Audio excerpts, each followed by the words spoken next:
બોમ્બની ધમકી બાદ એર ઇન્ડિયાની ફ્લાઇટ તિરુવનંતપુરમમાં લેન્ડ થઈ। ગુરુવારે મુંબઈથી આવી રહેલા એર ઇન્ડિયાના વિમાનમાં બોમ્બ હોવાની ધમકી મળી હતી। આ પછી તિરુવનંતપુરમ ઇન્ટરનેશનલ એરપોર્ટ પર સંપૂર્ણ ઇમરજન્સી જાહેર કરવામાં આવી હતી। એરપોર્ટ સાથે સંકળાયેલા સૂત્રોના જણાવ્યા અનુસાર સવારે લગભગ 8 વાગ્યે પ્લેન એરપોર્ટ પર લેન્ડ થયું હતું। બોર્ડમાં 135 મુસાફરો હતા અને વિમાનને આઇસોલેશન ખાડીમાં લઈ જવામાં આવ્યું હતું। આ મામલા સાથે જોડાયેલા લોકોએ જણાવ્યું હતું કે સવારે 8:44 વાગ્યા સુધીમાં યાત્રીઓને પ્લેનમાંથી સુરક્ષિત રીતે બહાર કાઢવામાં આવ્યા હતા।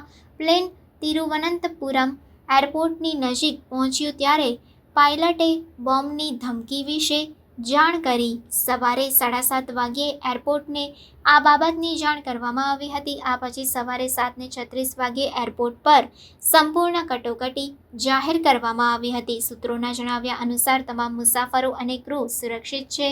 એરપોર્ટ પર કોઈ ઓપરેશનલ વિક્ષેપો નથી। ધમકી કોણે અને કેવી રીતે આપી તે અંગે હજુ સુધી માહિતી મળી નથી। કેસની તપાસ ચાલી રહી છે।